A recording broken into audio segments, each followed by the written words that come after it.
देखो एटा हो calcium oxide साधारणतः कोन क्षारिय हैला कैल्शियम ऑक्साइड माने साधारणतः क्षारिय ऑक्साइड जिंस माने सब क्षारिय कैल्शियम ऑक्साइड ने एथरे नै कोन गली पानी टिके देखो पूरा धळा गेला बे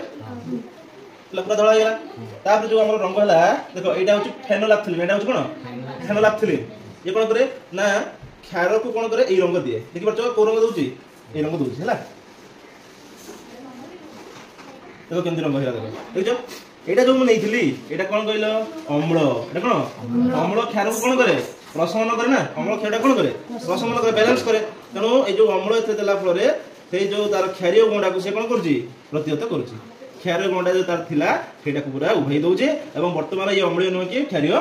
नुहे से पे देखो कलरटा जो थिला से कलरटा पूरा पळे गला तबे एटा वर्तमान कोन हिची एडी अम्लीय हो जाईची हो नै ठीक अम्ल आ भितर मिसि जाईची एटा होची कोन ना मिथाइल